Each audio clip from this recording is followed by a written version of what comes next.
I don't think there's anyone else around here. I think we're all good. All right, can I get your attention, please?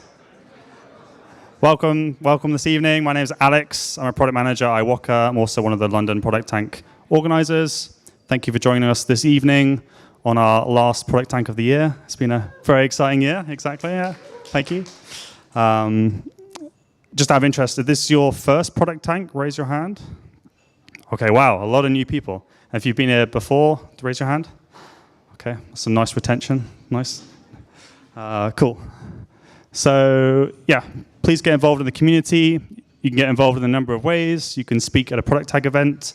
We've had 2 people this year who've come up to us during events, got our details, messaged us afterwards, and they've ended up speaking. So shout out Amanda and Jorge if you're listening.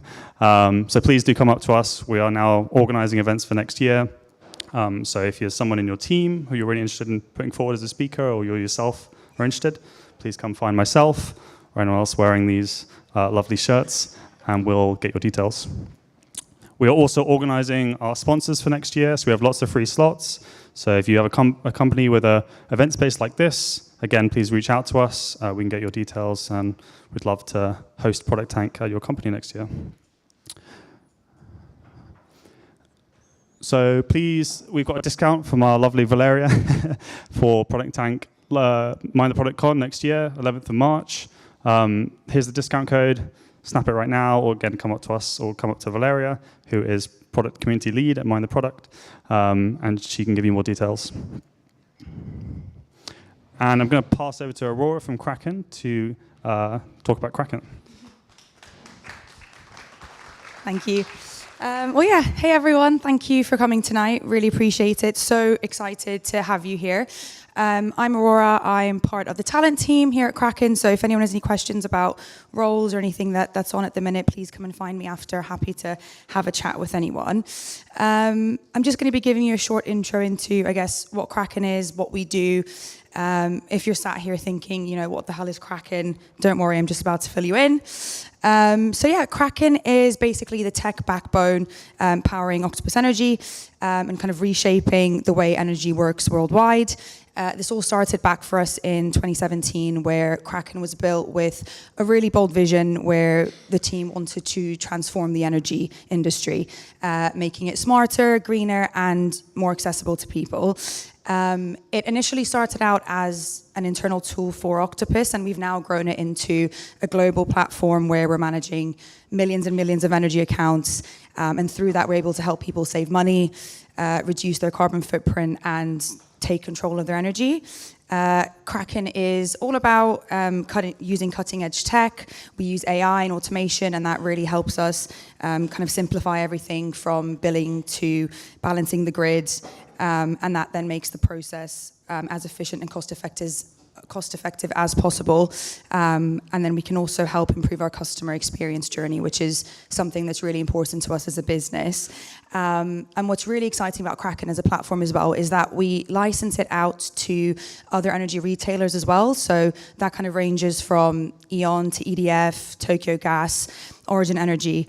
And through that, we're able to really grow our customer base really quickly and have a global impact. And yeah, I just thought I'd finish off with a quote from our lovely new CEO for Kraken.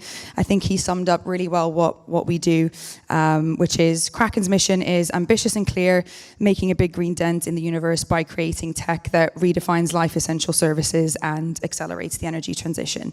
So yeah, thank you, and hope you have a good evening. Handing back to Alex. Thank you very much, Aurora. So it's Slido time. For those of you new, we have this Slido Q&A. So get your phones out, give it a scan. Please feel free to upload the talks, and we'll at the end have a live Q&A, and you can upvote, downvote, etc. We'll also show the QR code a few times. So if you are busy eating or drinking right now, don't worry. We'll bring it back up.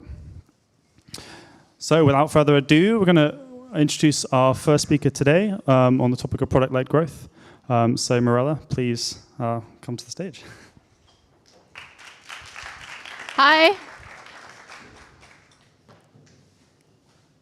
This is going forward. Hi, everyone. Thanks for making it tonight after work and through the slightly cold weather. Look at you, you filled up the place. Very happy to see you. Just flew in from Düsseldorf. I'm usually based in Berlin, but I spoke at an event last night over there. If you're wondering what this accent is, it's from Romania, land of vampires. I'm based in Berlin since 10 years, but I haven't gotten rid of it. So you'll get used to it, hopefully, pretty soon. And the structure of the talk will be quick and brief intro about myself, recap what product-led growth is, where it works, where it doesn't, and what can you do depending on your position in an organization. So if you're an individual contributor, if you're a line manager, or if you're a founder, CEO, persona. About myself, I have a background in computer science, been doing product for 12 years, have it in a leadership role, and most of that leadership role has been scaling product people from 1 employee beginning of 2020 to about 45 people currently, and we do interim product management as a service. This is our diverse and colorful team. And we also curate talks for product community events. Of course, we make money through the interim services, and we give back through knowledge sharing in events like this one or our own events. And the observations are also gathered through the clients we've served, which in total 110 plus, and out of these clients we've worked with 350 functional teams with our PMs, and we've noticed roughly half of the clients we work with are product-led, and I mean this in a generous way, because you can't really do things by the book, and we've all been in real organizations, and it's not like the Marty Kagan playbook. So you can have some elements, and some things work here, some things work there, and that's how we roughly categorize them. All right, so then the reason why this is relevant, we've had the 10 years of growth, we've had COVID and 0 interest rates, we've had all the crazy stuff that happens, including the 0 interest policies ending, and we had lots of layoffs. Who knows someone who has been affected by a layoff, including themselves? Right? So it's just like 50% of the hands going up, sadly. So that's the reality we've been living in. It was more abrupt in 2022 and 2023, but now you still see after effects of this, and it's not over yet. And also, most of the funding has been going into OpenAI and Stripe, right? So we've also seen a shift more towards private equity, or merger and acquisition taking over from VCs in buying up companies and merging them together. This is part of the calculation of how many people were affected. So the narrative shifted through how can you optimize costs, how can you do more with less, how can you shift some things around. And part of the do more with less is also spending less on acquisition, meaning how can you get a product to acquire users themselves.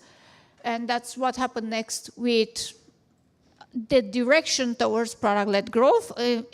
Of course, in some cases, it's also used as a buzzword, but that's more of the intent where it comes from. So maybe it's also a good segue to define it. What do I mean by this? It means product does the selling. Product can help you with expansion and renewals. When you think in the old days of on-premise software where you had a salesperson who needed to handhold someone through a demo and then follow up and so on. That still happens in enterprise, and in some cases where it's not accessible to the consumers of this product. And we'll also talk in the next slides of where it's not applicable. But it has changed a lot, where people now can trial, can buy it themselves, can cancel, and so on. It's the so-called consumerization of tech that people expect from B2B software, the same thing they expect from their food ordering app or their Revolut and 26 banking app, and so on and so forth.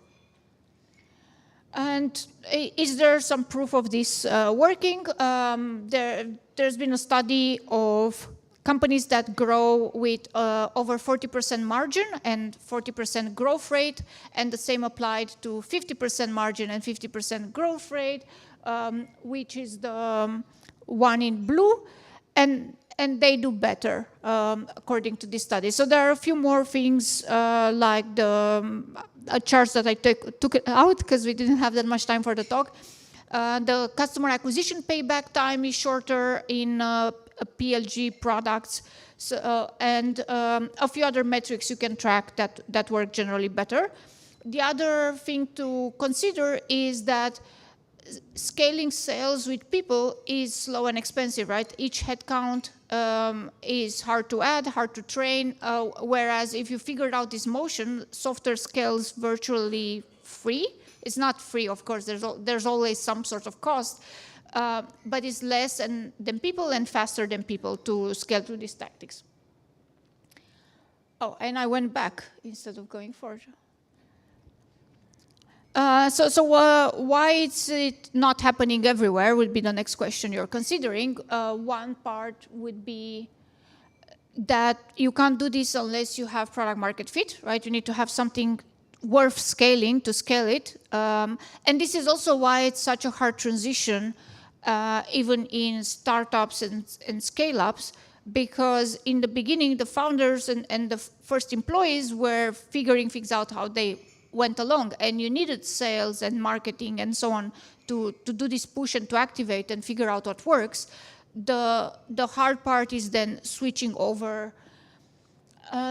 There could be also a product that doesn't have an organic engagement loop. We all know Slack and Notion and Miro that all thrive on employee collaboration. But there could be other use cases that are antagonistic, like the security software that protects you from phishing attempts. There are still some ways of gamifying this, but you don't necessarily want to advertise to the whole company. Yeah, I fell for a phishing simulation email, which I did when I had accounts at some of our clients. Or no one goes around and raves about the GDPR training they had to do through the HR software. But that's still like a very profitable business and gets sold to lots of organizations. I'm making sure I'm going in the right direction with the slides and not the other way around. And enterprise as well, where the moment you need to fill in forms and you need to talk with the purchasing department, your whole PLG goes down the drain.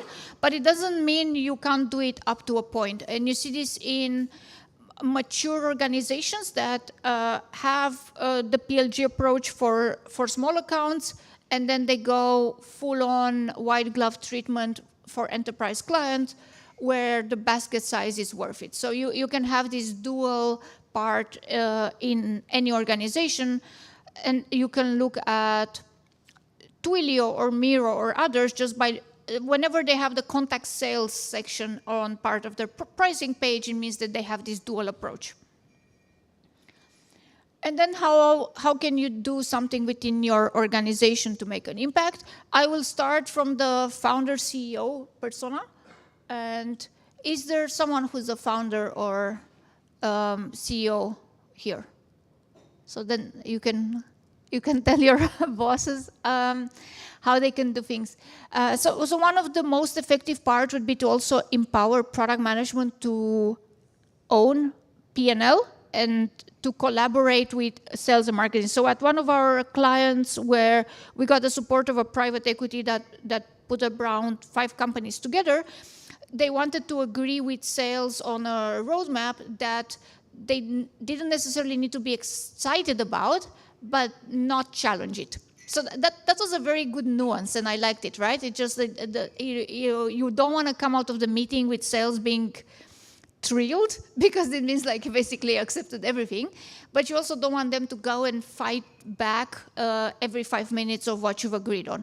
And to agree on that, we've started trying to quantify what will be the revenue uplift from this or the cost reduction. So basically every line item we were trying to get our heads together on for the next year had to have financial value associated to it, either due to retaining customers or expanding in a new market or adding a product adjacency and so on. So I can't tell you much more about the customer, but that was part where, due to this shift through the acquisition, product was asked to contribute to profit and loss. And through that, they could also sit at the table with sales, which by that moment had been the most powerful stakeholder in those B2B organizations that were being put together. And this was possible because it came from the leadership team that was at that point standing in from the private equity company. Cross-functional collaboration, we all know it's good, but it's also like a good reminder. But I think the more of the ownership part is crucial because you can figure things out afterwards, but you can work cross-functionally and still like have no say in anything, and that wouldn't help. So then if we go to the next, who's a manager of PMs here before I switch to the slides? Okay, so it's pretty like 20%.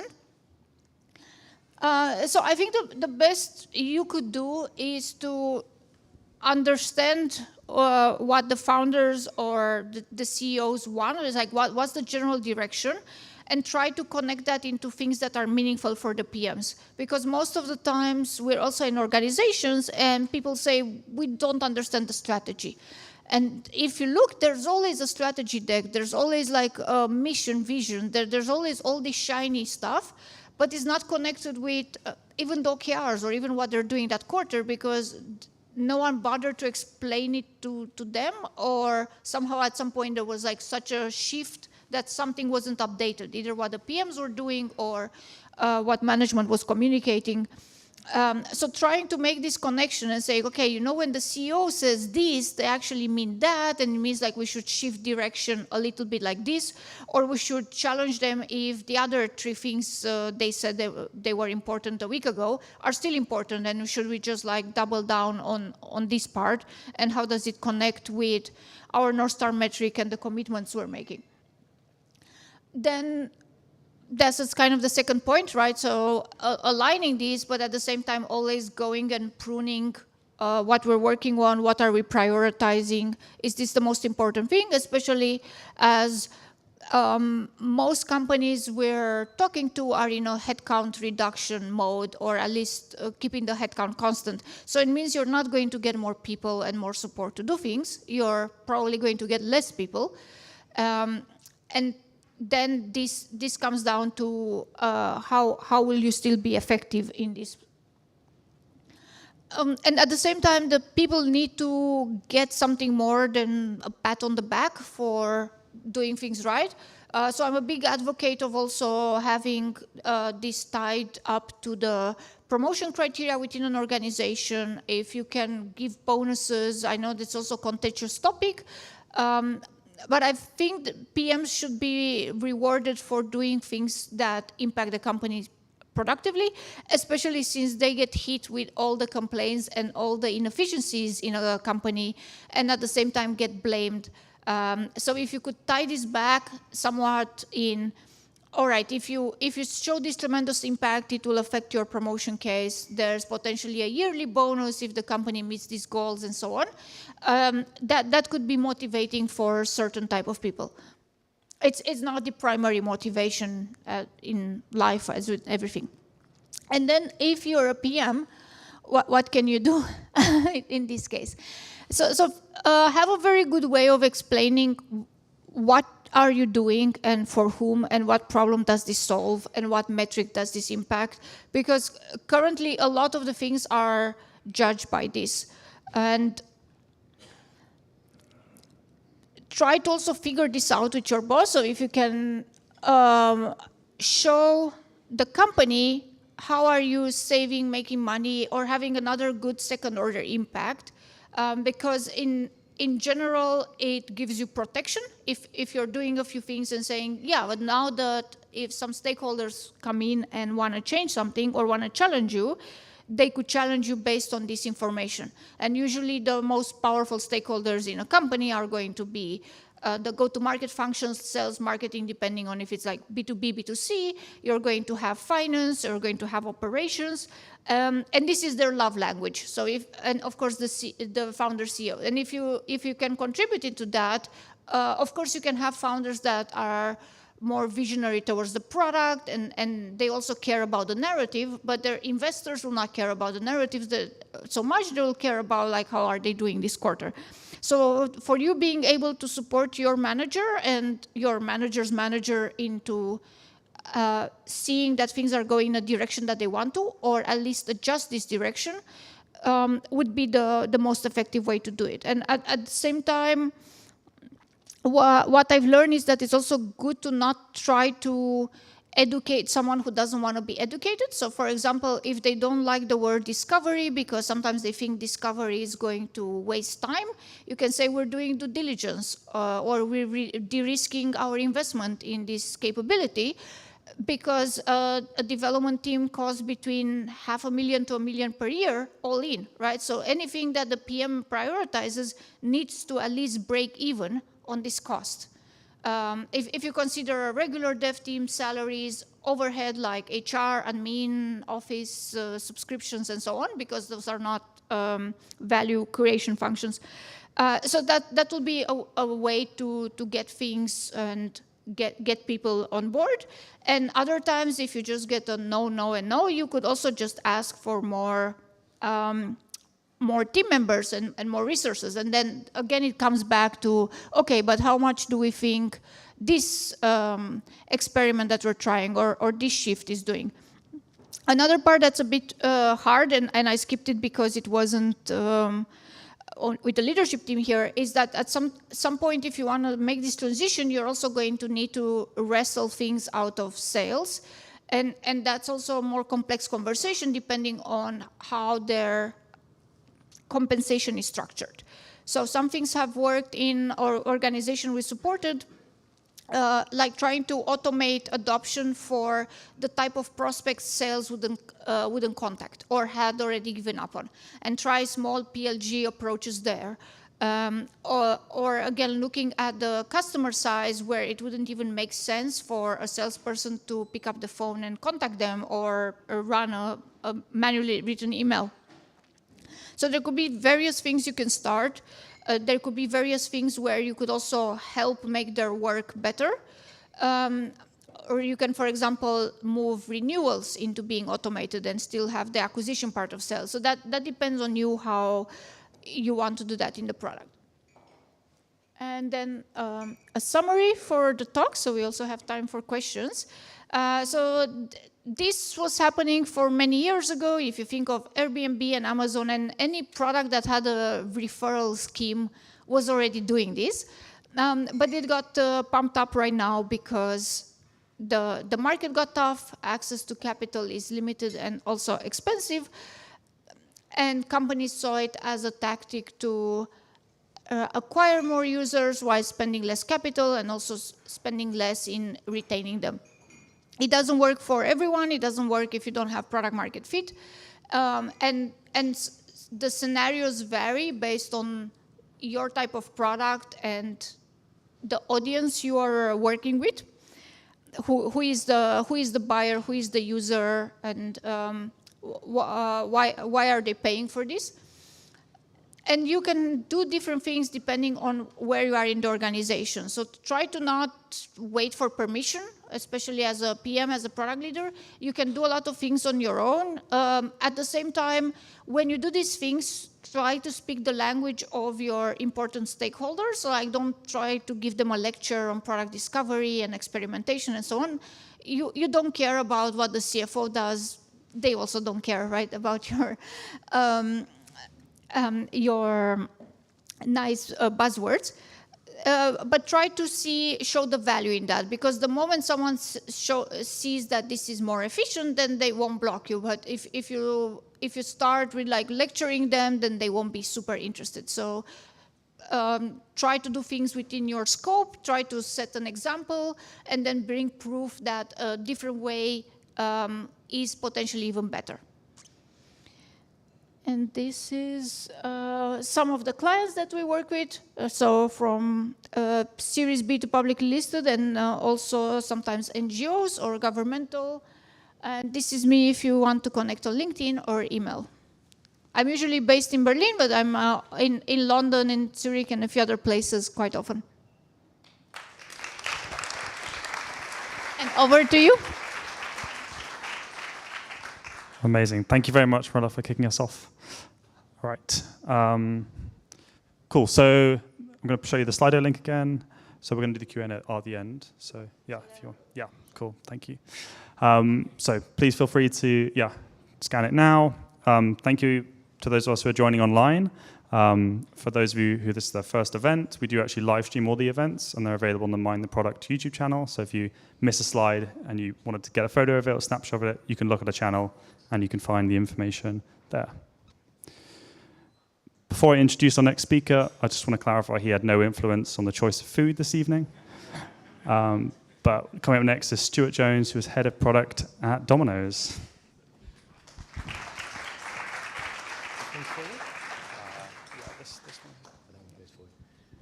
Hello. Really embarrassingly, like was mentioned, I had nothing to do with the pizza, the paying of the pizza, and so I feel semi-guilty to come in and start eating my own product for free, but there we go. So I'm going to talk to you for about 15 minutes now on the topic of crossing the customer chasm. One of the hardest parts of a product manager's job is justifying your existence, and justifying your existence inside companies that have hired you to be a product manager. And I found myself in this position many times. It's a very bizarre place to be. And that kind of either resonates with some of you or it doesn't. If it doesn't resonate with you, great. My guess is that you probably put customer at the heart of what you do as a product organization or as an organization. And if it does resonate with you, and you do find this strange battle that you've got to kind of justify why you're getting paid to be a product manager when someone said to come and be a product manager at this company, then it's probably because customer still isn't where it needs to be for you in your company. Oh, I knew it was the wrong button. Going all the wrong way here. There we go. And so what I want to do for the next kind of 15 minutes, as I say, is draw on my personal experience. So I've been working in product for 15 years. I've been working in consumer-facing technology for about 25. I've worked on both sides of the fence that I'm going to talk about. I've worked for small companies and startups. I've worked for big companies and PLCs. And there's a real kind of correlation that you can draw from companies that are customer-led, have a high level of product maturity, and those that don't have a low level of product maturity. And I'll explain what I mean by that. Sorry, I need to keep on referring back to this. So the first question I've got for you is this: what drives innovation at your company? And when you look at the research, you see that it often talks about these 5 things. So the first is intuition, which is typically gut feel, which comes from a place of normally the highest paid person in the room who is telling you what to do. And as a product manager, you think, that's not what I joined up to be product manager for, is to kind of be dictated to. But this happens, and it happens more frequently than I think people are willing to accept in very large organizations. The second one is around project-led. Now, there's lots of us, and probably in this room, I'm sure you can resonate with this, that are kind of looked on as a project manager. There's absolutely nothing wrong with project managers, let me just say that from the outset. But if you're a product manager working inside a company that is delivery-led, you're often seen as someone wearing that project delivery hat.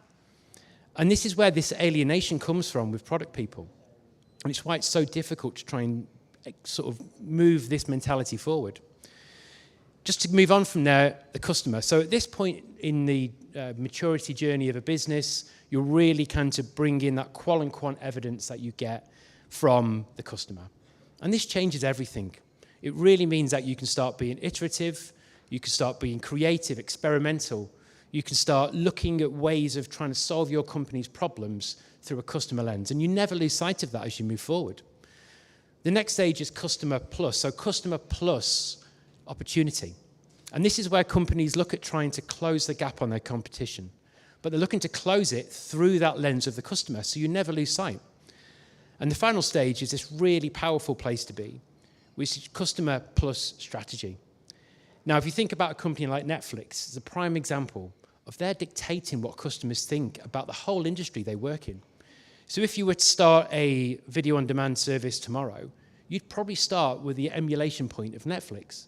To try and not do that means to break a whole industry paradigm that they've created through listening to their customers.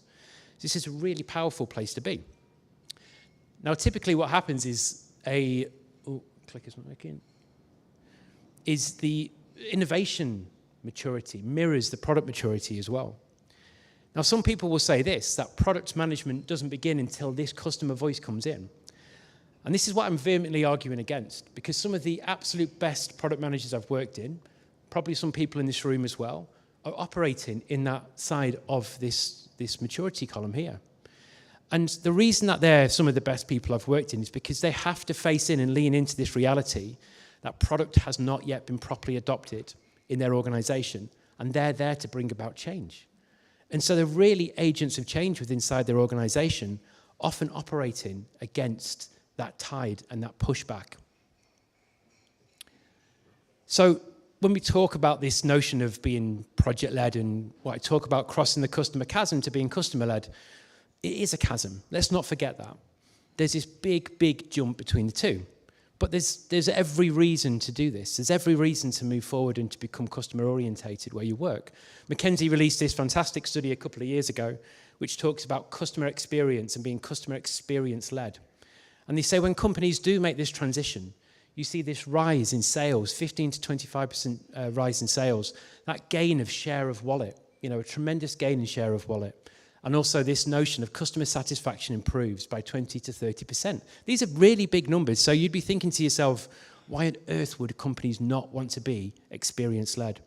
And it's not that they don't. It's that they don't quite understand what that means. And so if you are there trying to justify yourself as a product in an organization that's delivery-led, this is what you use in your locker to try and help bring about that tide of change. There's a reason and rationale to do this. So why is it so difficult? Well, the reality of it being so difficult is this. It's that there's a mentality that needs to transform. So people often talk about digital transformation, and I think the kind of notion of that is it ties in with technology. But the reality is transformation ties in with the mental state of a company and an organization. And so what you've got to really work with in this kind of maturity state, being at the kind of earlier stages, is this idea that you've got to speak in paradoxical language to try and win people round.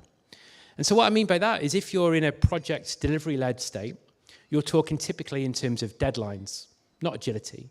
You're talking around cost, you're talking around speed to market, which is obviously something we're all excited about. But the language is very different between a mentality which is project-led and a mentality which is product-led.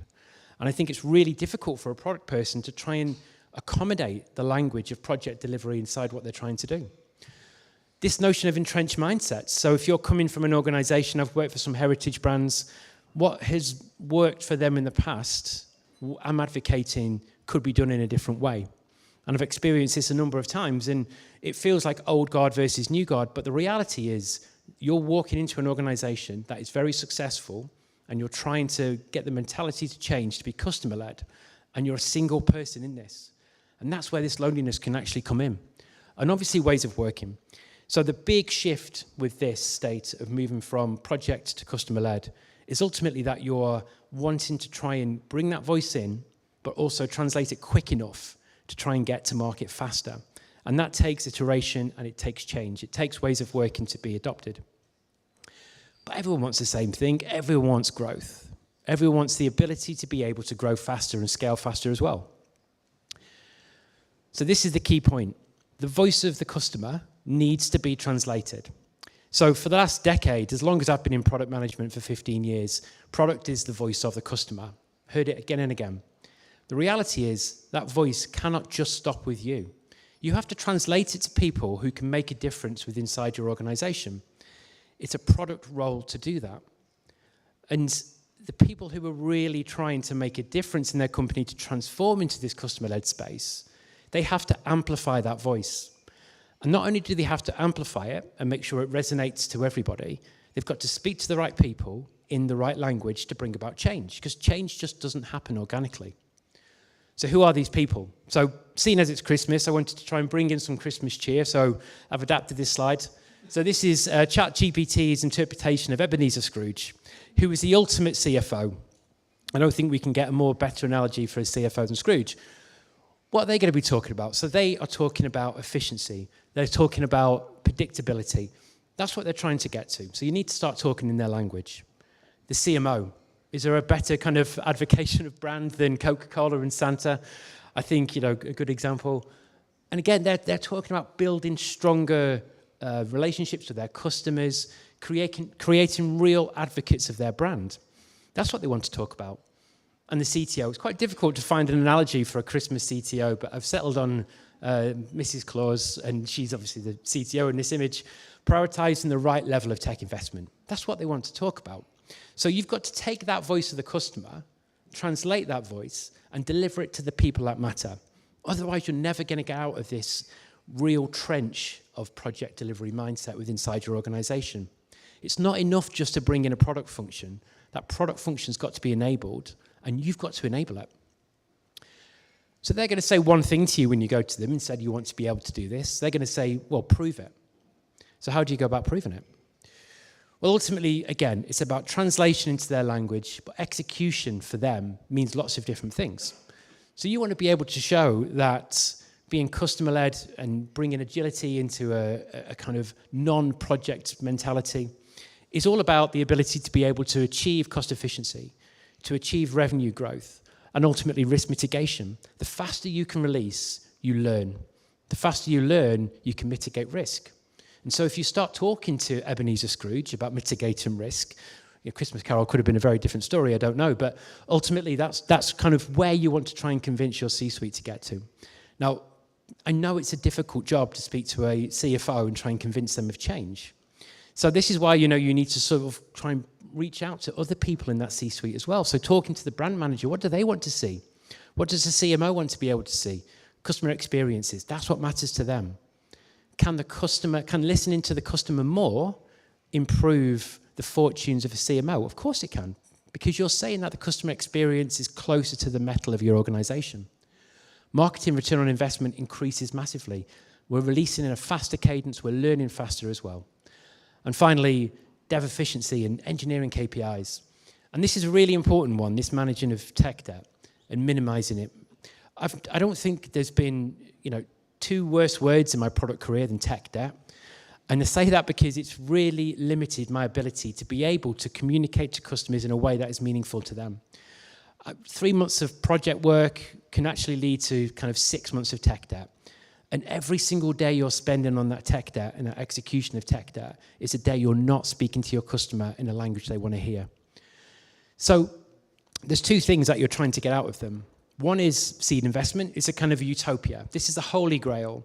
If they can give you money to kind of go off and do your own thing and prove it, you're in a great place. I mean, who knows? I mean, maybe those companies exist, but certainly when I've tried to kind of go and get seed investment, it's taken years to try and prove out. But it's where you can ring fence and prove and own the narrative of that story for a period of time. And a good product manager will own a narrative and tell a good story. It doesn't have to be a story that a kind of predetermined, making that narrative fit. Tell an honest story. And if you do a good job and tell an honest story well, things kind of prove themselves and start moving for you. But this is the reality, really, is that companies don't have bundles and bundles of cash sat around in the back pockets to buy pink unicorns. I wish I did have that money. But what they do have is kind of the opportunity to give you some capacity. Give you capacity to start trying to experiment. So capacity can look like lots of different things. It could look like one day of a 2-week sprint. You're going to say, I'm going to try a free tool. I'm going to start listening to customers. I'm going to go out and do some kind of in-store, if you work for a physical building and e-commerce platform like I do, go in-store and speak to customers. Buy the opportunity to do that. Now, even if it doesn't really mean that you're kind of in a space of gaining an awful lot from that, what you can do is start telling that internal narrative that you're speaking to customers and they're telling you something that you don't already know. And that's what you want to put into practice. So that's a really two important points, but the second one is probably the most likely you'll get to. So this is transformation. It's moving from project to customer. And product managers own transformation inside their organizations. Because as I said before, no one is going to be championing the customer louder than you are. But it's not just about trying to do it for yourself. It's not just trying to get out of your rut of not necessarily flourishing in your product career. You're trying to convince a company to do the right thing. There's no product manager in the world who's good who doesn't think that statement is true. You're there to do a good job for your company. And so you're trying to sell in something to them that is absolutely what they want to hear. It's just how you interpret it and sell it in. Now, what I didn't want to do was necessarily leave without talking to probably the other half of the room, even the other 90% of the room. I'm not sure of your backgrounds. But let me tell you this, if that's a leap and that's a chasm to cross, going back the other way is a step. That happens far faster than it does take to go the other way. And I know what you're thinking. You're thinking, of course, we're not going to go back to being project-led. I imagine there's people in this room, there may be more than half of you, who have never actually heard of what I've talked about, of working in this state of trying to justify your existence as a product manager.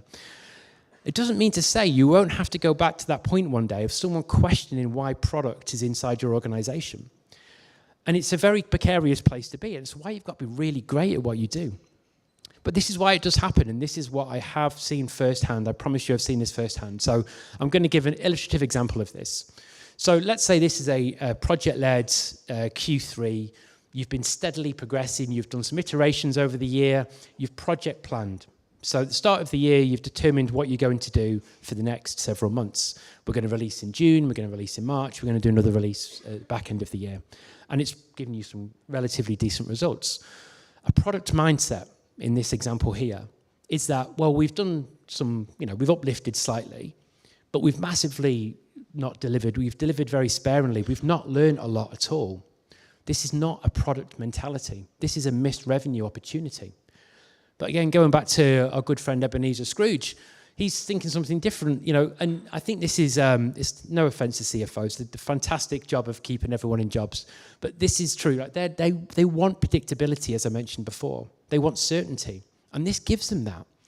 Now, if you think about what a customer-led projection could look like, it could be completely different. You're releasing much faster because you're trying to get to that customer quicker. You're being much more agile.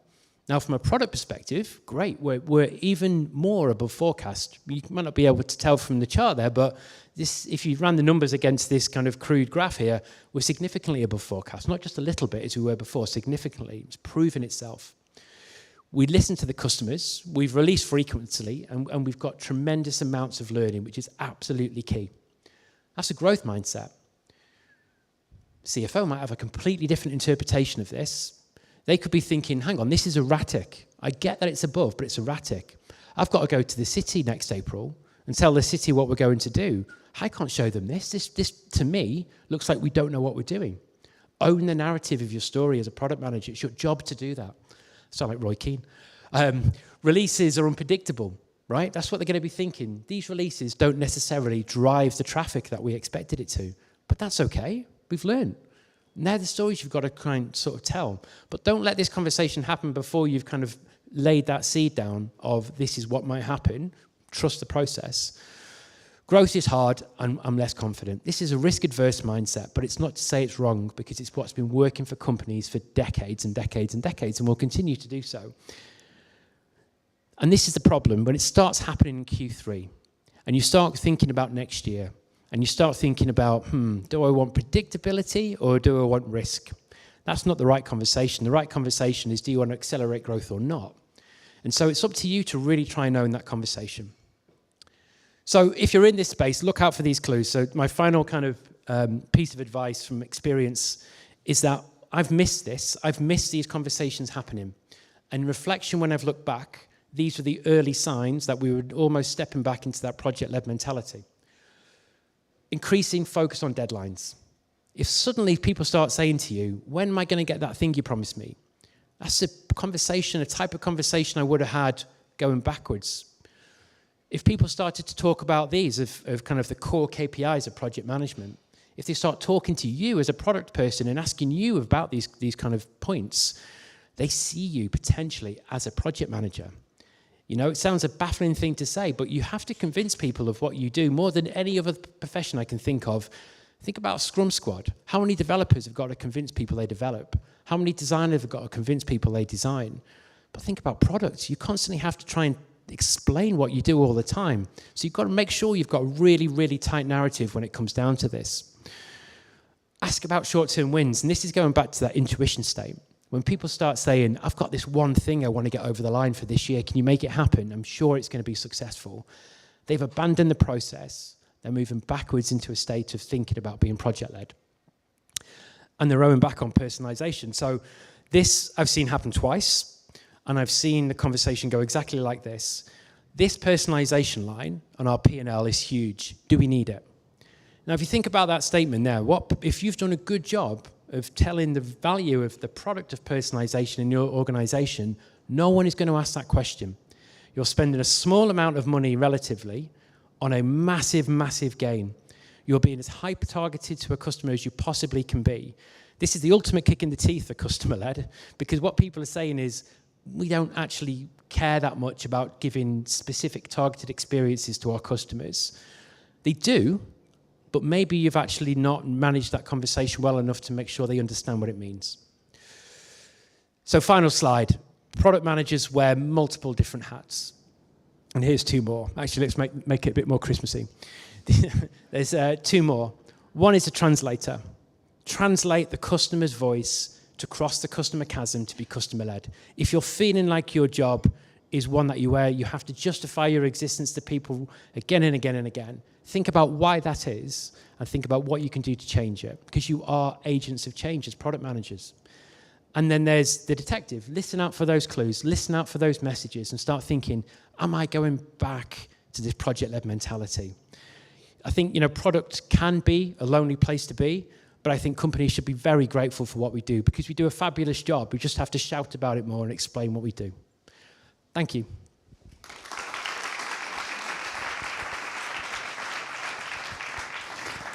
Awesome. Thank you very much, Stuart. There's a slide one more time. I don't like people mentioning Christmas till after my birthday, but my birthday was yesterday, so Stuart, you're all good. Let's go to our final speaker, Guy, Global Head of Product at Kraken. Please take it away.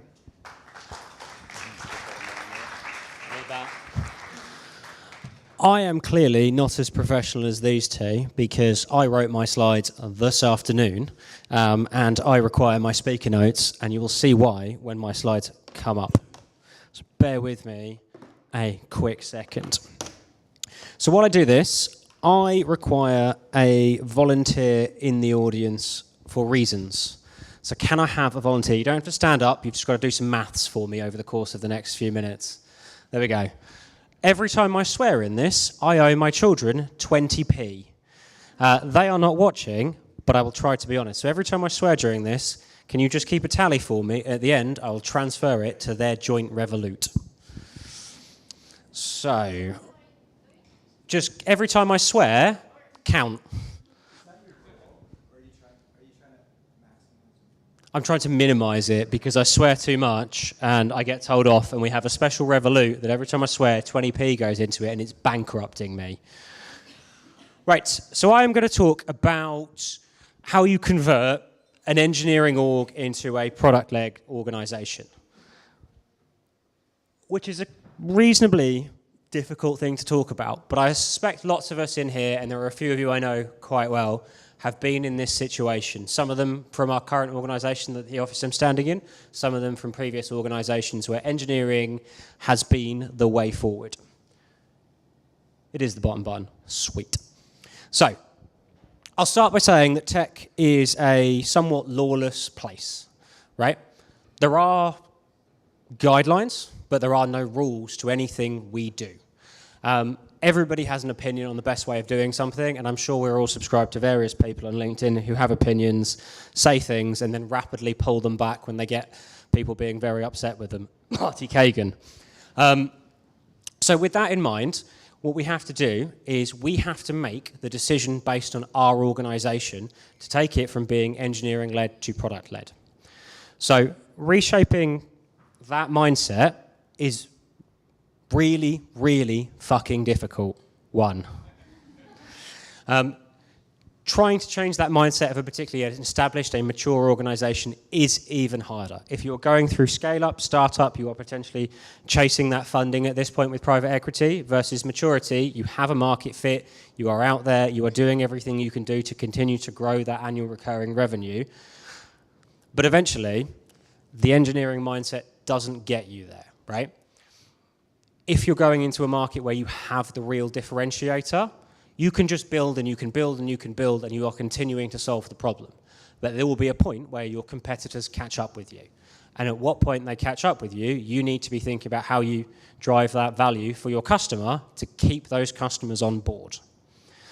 So let's assume, for the sake of this, that a mature organization is a company that has, I don't know, arguably 1,000 people, has a product in the market, and my laptop is about to close itself very unhelpfully, and an outward appearance of order. But in reality, right, we've all been there.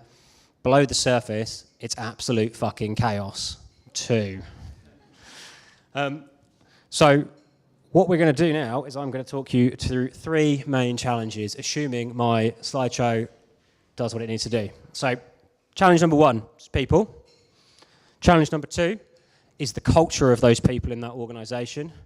And challenge number 3 is the leadership of that organization. So those 3 things are so incredibly intertwined throughout your growth from 5 people to 5,000 to 50,000.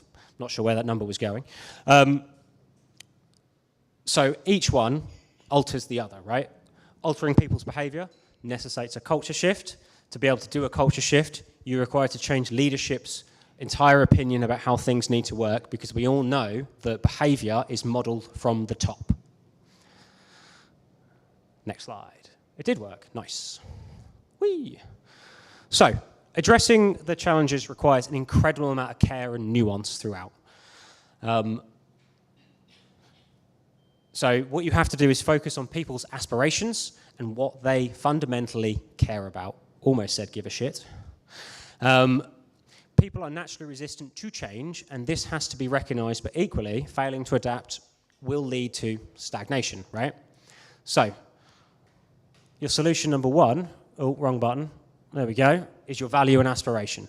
How do you focus what you care about for your organization and the outcomes you want to drive for your customers, for your revenue, for anything else that the business fundamentally cares about, to the values and aspirations for every single person in that organization? People will naturally, right, resist change. It's scary, it's horrifying. As I said earlier, there are some people in this room who, when I was working at Ocado, probably went through a massive reorg 3 times a year, and we got really, really good at it. And people stopped caring that it was happening. As long as they knew who their line manager was and the outcomes they wanted to drive, it became really easy. And that's something I will go over in more detail in a minute. So, when you begin identifying the... Oh, no, wrong one. Right. No, this one. Cool. Perfect. As I said, built these slides this afternoon. The core values of people, you can, in turn... core values of people, spanning the leadership and down. What we can do from there is look for... Oh, it's because it's over there, isn't it? There we go. Key influencers throughout your organization. So it doesn't matter if that key influencer is the CEO or a solutions architect or a junior engineer or a mid-level engineer who's been with the organization for a few years. These people have made connections through that organization. People fundamentally trust them, whether or not it's as friends, confidants, or people that can help design the right solution. These are the people, when you need to shift the culture, you need to focus on, because they will drive acceptance with everybody else around them. So what you do is you go and approach those people. You understand each of their individual problems, their individual goals, their team's goals, and how that fits into your organizational goal for your organization or for your product. Once you have that, and they are on board, you have a majority of your organization. So where you want to go from there is towards your 40%, right? Once 40% of your organization are on board with, this is why we are doing this is the narrative, this is fundamentally what we care about, you're good. Because 30% of the organization doesn't care. They just want to come in each day, do the job, drive the outcomes that they care about. That 40% helps turn the people that feel the other way, So, how do you do it? With, it's still over there, isn't it? Autonomy. So, if you have an area of the business with multiple products, multiple platforms, whatever you want to call them, you give them your outcomes that you need to drive. And you say, come back to me with the org structure, or the way you want to do it, and we'll go through it, and I will support you in guiding it. So there is a horrible metaphor that I know at least 3 people in this room will roll their eyes at, and I refer to it as the fucking runway metaphor. Is that 3 or 4? I'll take that. It's only 60p. So, the runway metaphor. Your job as product managers and product leaders in this room is to set the runway lights. You don't control how the plane lands. They control how the plane lands. If you've given the right narrative and the right context to everything, they land in the middle of the runway. And sometimes, and we've all seen it, particularly if you fly Ryanair, where they'll get a correction at the last minute and suddenly the plane jerks. That's exactly what we have to be. If we can set those runway lights in the right way, with the narrative, with what the customer cares about, and all of those individual parts, you can land the plane and you can get to where you want to go. Right, there should be a slide. I'm going to talk very briefly the other way, good job, about failure. And this is important, partly because I've fucked this up. Is that 4-0? Sweet. Sorry, I haven't fucked up 4 times, apologies. That's 5. I have made this mistake before. And that mistake was not acting when I realized that we were going the wrong direction or the culture was shifting. So I will take you back to the early days of COVID, a blessed time where I was allowed to work from home and didn't have to come into London. I acquired 2 robotics companies as part of another organization. One, 24 people, one, about 300 people.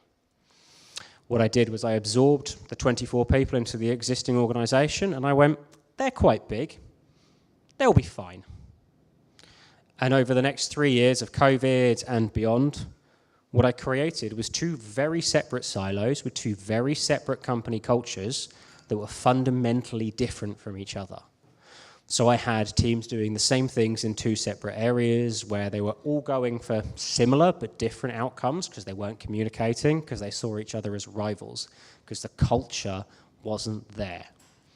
What I should have done is taken the bullet, dealt with the pain of merging them at the beginning and taking the really, really great bits of one culture and the really great bits of another and letting it organically become a new culture. But I didn't. I was scared because there were a lot of people in this organization and a lot of them were new, and I couldn't afford for any of those new people from the organization we'd acquired to leave. What it actually cost us over the long run was 3 years of teams doing things that I didn't need to do, they didn't need to do, when I should have just taken and bitten the bullet. Next slide. Woo! So, we'll talk about successes of changing culture now, because I've just talked about my failures, and it might as well blow my own trumpet briefly. So, as I said, there are very different ways of doing this. There is the way of dictation. You can dictate the change, and you can just hope people go along with it, and more often they will, because we have the whole shut up and get on with it culture across North America and Europe to an extent, but that doesn't make people happy, and happy people aren't productive. We also have the way I worked out was the best way to do this over time, which is to design a straw man, right? This is what I think it should be. These are the products. These are the outcomes. How do we get towards this? What do you think? And I would give that to my product leaders and my engineering leaders and say, what do you think? And they'd come back with their changes. Most of the time, they were right. There were things I missed. I didn't have any of the context or any of these things. And then I would tell them, leak it to all of the team leads and the engineers. And they'd go, what? Let them see it. And then we'll put in an all hands in 3 weeks, and we'll tell them there's a big announcement.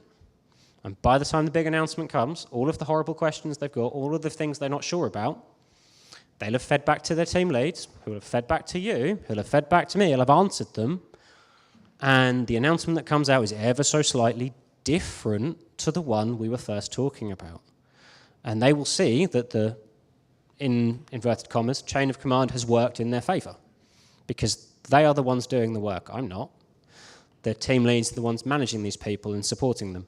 I'm not. Everybody deserves a say in the way an organizational structure should function to be able to get the outcomes that you define at a leadership level. I think I've got one more slide. Oh, I've got 2 more slides, I'm sorry. All right, so what can you do as a leader? And I say this because we refer to people that manage product managers as product leaders. I somewhat disagree. Every product manager in this room, or aspiring product manager, is a leader. You just do it without influence. You don't do it without authority, you do it with influence. So if you see something fundamentally wrong with your outcomes, you have the power to make those changes within your organization, drive for the outcomes. You're just doing it bottom up versus top down. And if you make the right decisions and you get the right outcomes for your product, turns out people will start to copy you, and you will gain more influence to drive the right outcomes for your area. So what I will say is that in leadership, it's vital to prioritize motivating your people to be able to do the right thing. Be it engineering, be it product, be it UX, it does not matter within your organization. You need to focus on how do they grow so they can better your outcomes. And then I think, last slide. So, somewhat, what the fuck does that have to do with a product-led organization? How do I link the spurious nonsense I've just spoken about to this title? I don't think I need to, really. There are 2, as I said at the beginning. Engineering are solutions-led. Product are problem-led. There will be a finite point that solutions-led gets you somewhere, and it can get you to the billions in revenue over time. But eventually, that goes away. How do we focus on what the problem to solve is? And as product managers, your organization is a problem to solve. It doesn't matter if there are 5 people in that team or there are 5,000. It's a problem to solve to drive the best outcomes for your customer. Oh, no, hang on, I've got one more thing that I wrote on here. So, focus on the outcomes you need from your product and your organization, and support the people who can deliver those outcomes. Finn.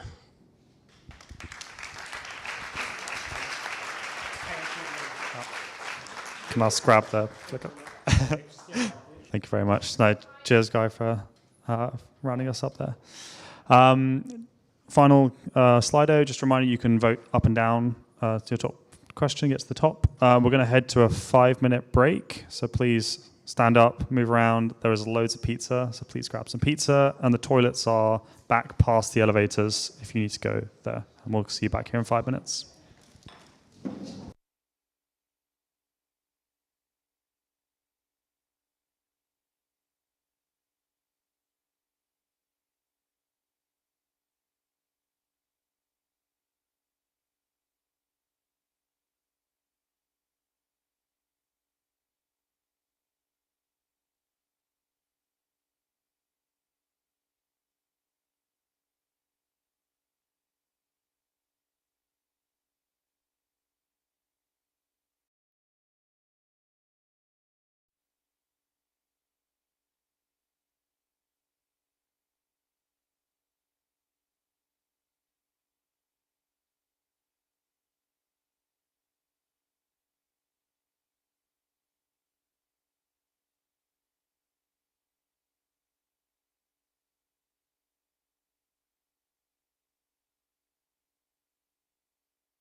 We are going to get started in the next minute or so. If you could filter back to your seats, that would be much appreciated.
All right, we're going to get started. If you guys want to head.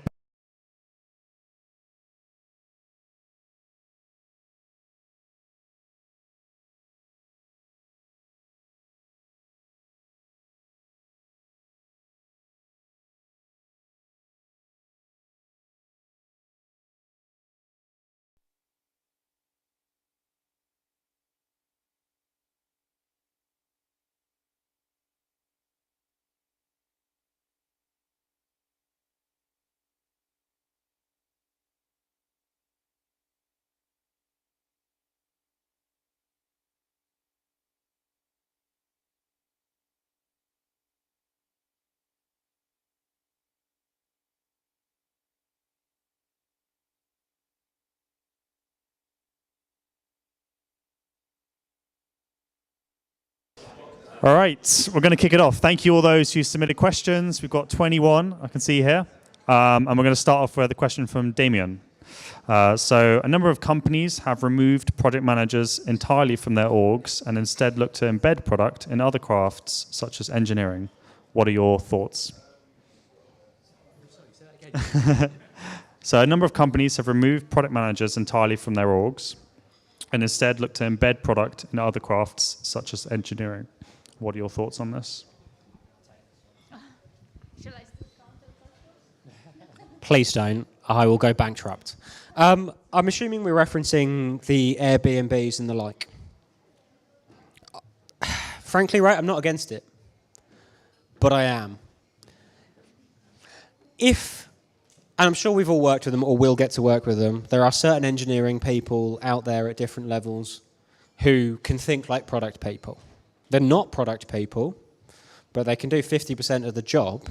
And the ideal existence there, right, is you've got an engineering partner that if you, God hope not, get hit by a bus, they can cover you while you recover, and that you've got enough osmosis of technical understanding of your product that if they get hit by a bus, you can cover them. So I'm against it on the whole because I think it talks down to the value that we as product people drive.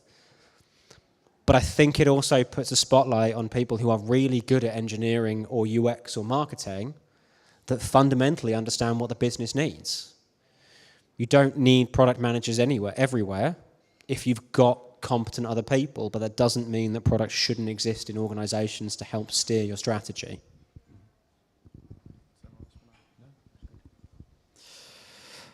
All right, this is a question for you, Stuart. What would you describe as Domino's product? A pizza, right? I mean, there's no other answer to that question. I think if the question maybe goes a little bit deeper, maybe I'm reading too much into it. I'm head of digital product at Domino's. What is classed as a product? So it was interesting actually, at Nando's where I worked before, product was, we talked about the food as the product there as well. And so then when someone comes in as a head of product, the misconception is that you're head of food. And I'm all about trying to bring clarity to the role of what you do. And so I think one of the first things I did when I went to Domino's was make sure that distinction wasn't the same. We typically talk about pizza. We don't sell that many food items, so pizza is just synonymous with what we do. But in terms of the product, we're still we orchestrate around technology. So we have product managers for app, product managers for web, product managers for aggregators and for platform. I want to break away. I'd love to break away and be orientated around customer jobs. That would be the ideal. But you've got to realize, some of the complexity and nuances of our organization make that quite difficult to do. It's a long-winded way of saying the product managers we have are product managers for technical verticals at the moment. But hopefully, one day, that won't be the case, and we can have product managers that are centered around experiences and journeys instead of technologies. Cool. Thanks, Stuart. So I guess this for anyone. Could you explain how product-led growth is different from creating a solution that provides what a user wants in a very easy way?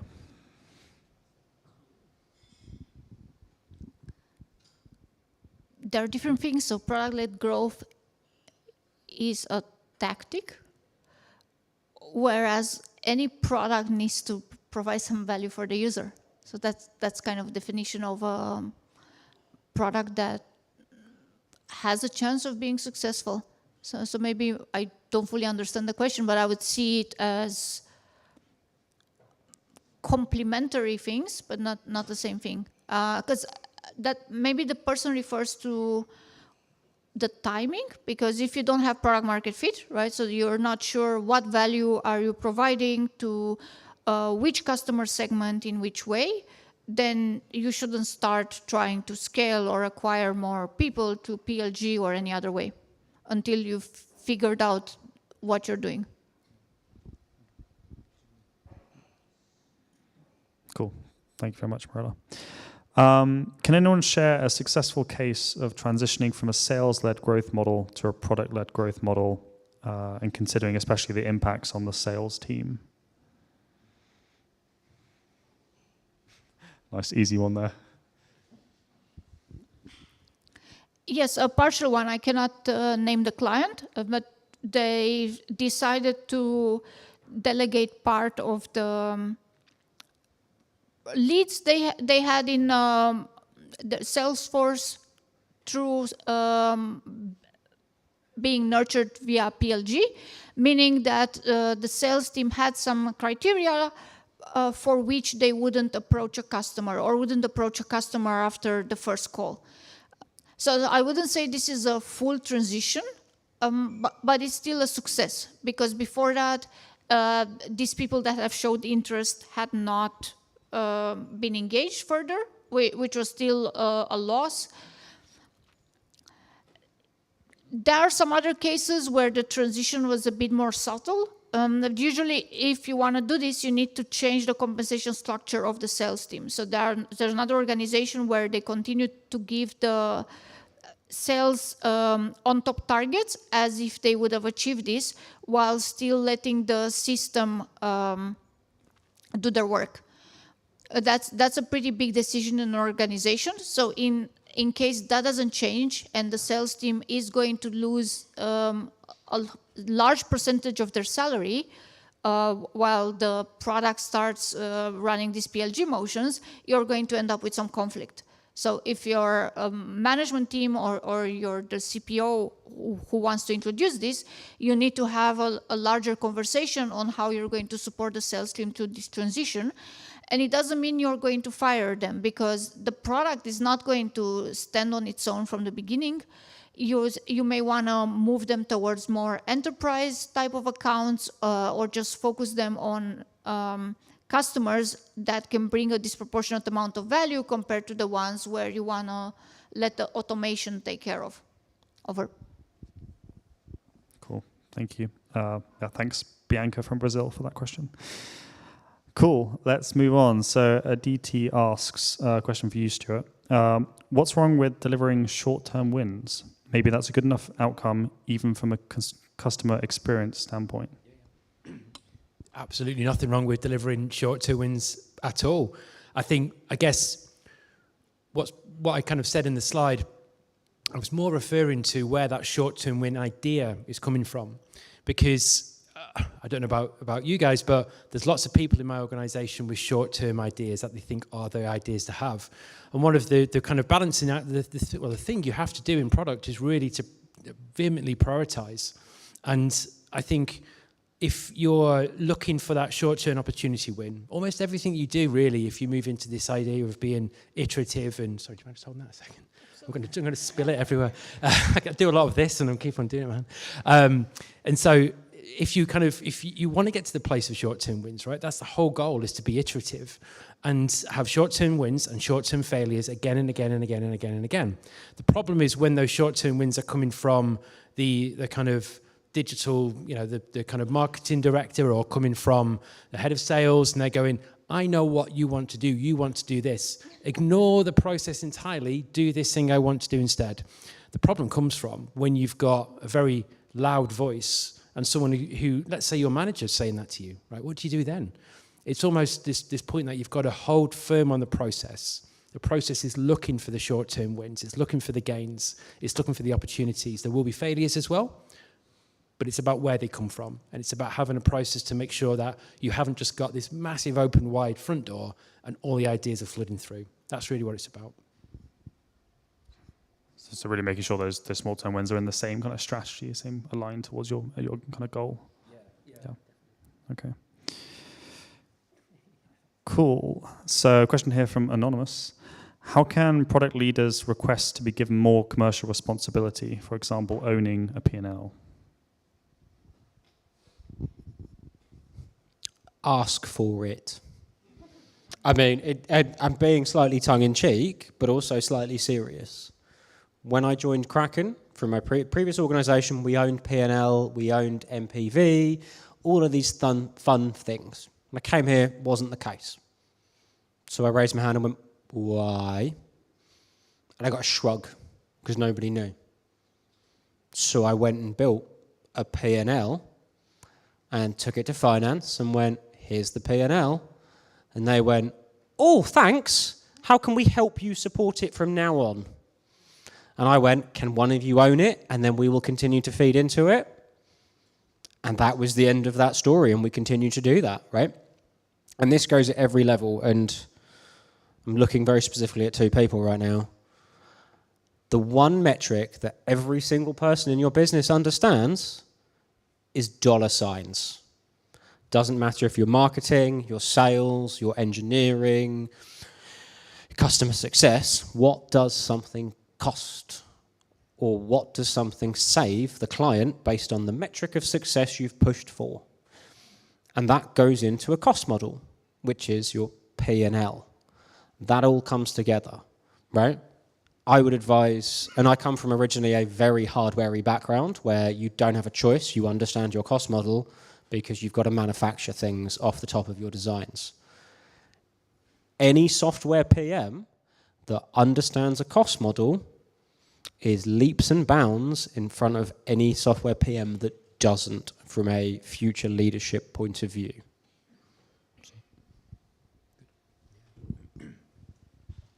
Cool. Cool. Thank you, Guy. A very relevant question here following on from dollar signs. So what about when your company proclaims it's customer-led, but really they're revenue-led? How can you really balance customer and revenue objectives? Yeah, I think there's a lot of sort of nomenclature when it comes down to sort of talking about this. I think ultimately we're all revenue-led, right? Because growth is all that matters ultimately. It's the bit before that is how you get to be accelerating your revenue growth, and I think all three of our talks tonight talked about the same thing. If you get product right, you get growth right. And we've really got to try and figure out how we collectively do that. We kind of all represent different organizations in this room. We're all after the same thing, accelerating growth through a product vision. And that product vision comes from listening to the customer, right? And so I think it's about, in my opinion, it's about, again, talking in the right language to the right people. And for some people, it is the dollar signs that you need to talk in. And that's a difference. So when I was mentioning before about the CFO and the CMO, ultimately it's about growth for both of them. One is talking about the bottom line. The other is talking about growing brand advocacy. And they're two different things, but they're ultimately aiming for the same goal, which is increased revenue. So yeah, it is always going to be ultimately, there are exceptions, right? Charity-based organizations don't have that, challenge necessarily, but they're growing something. Make sure you figure out what it is you're trying to grow and go after that. I would argue that also the ones that are publicly funded or even the charities, because their fundraising mechanism is a bit different and the donors are looking for certain signs of success for them to invest. And I know this from working with a few NGOs, and they were also frustrated internally that sometimes the product managers, product owners didn't understand how more complex it is for them because they have this politics layer that is not directly saying, yeah, we'll do this and this increases revenue or customer retention by, which then translates into this. No, they have, but our principles and our this and our that, and we want to measure our impact by the amount of X we can do.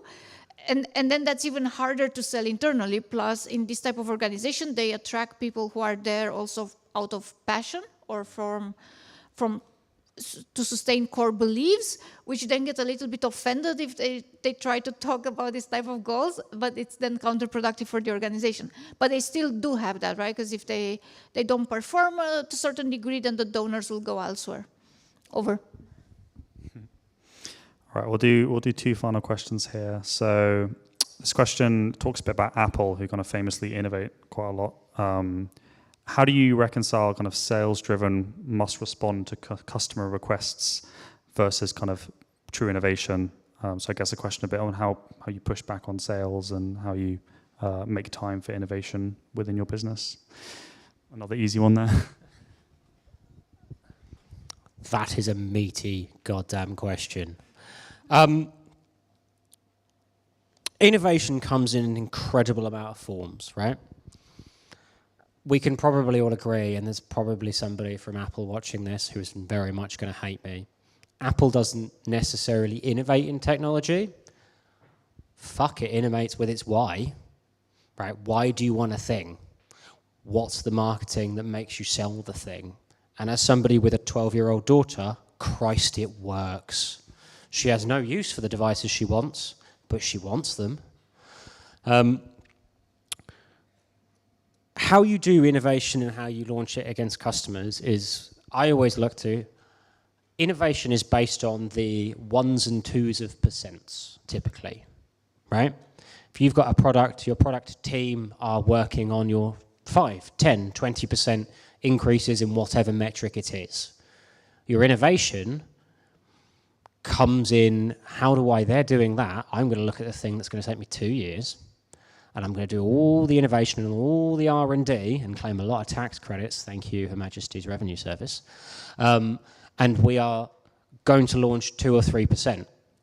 And 2 or 3% in the thing you care about is your innovation. That's your patents there, and how you then change that innovation into other market pillars or industries is what matters there, in my eyes at least.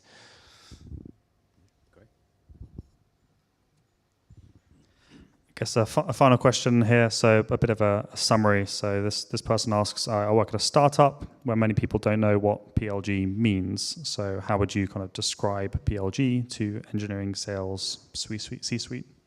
How would you sell it? Yeah. The first part would be, is your startup post product market fit or not? Because then you don't need to describe it.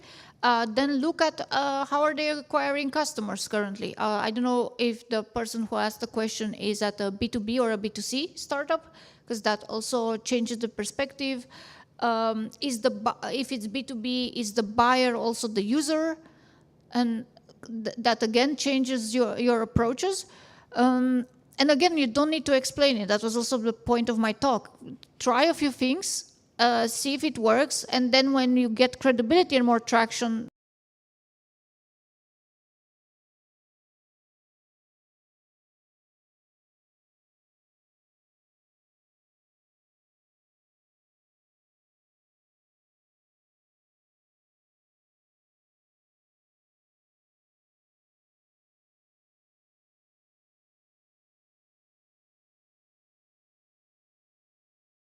are a bit conflict avoidant, so you hear the complaints a bit later. There will be very few cases where someone comes in and stops and says, no, this is my area of responsibility, but then this is pretty good because you've discovered the boundary. So then you could figure out with that person how you make it work. But it's very rarely that you want to do something and you're going to get blocked, especially if you notice that there's a gap of ownership or some sort of tactical thing there, because there's rarely that people come in to work and say, yeah, I want more workload today. I was missing it.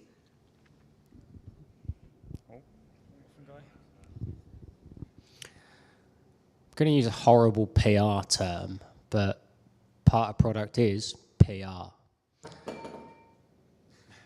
Well, it was. It's the donut of trust, right? And this is important because if you're in a startup, there aren't that many of you. And this comes back again to what I said earlier of find out what that person cares about.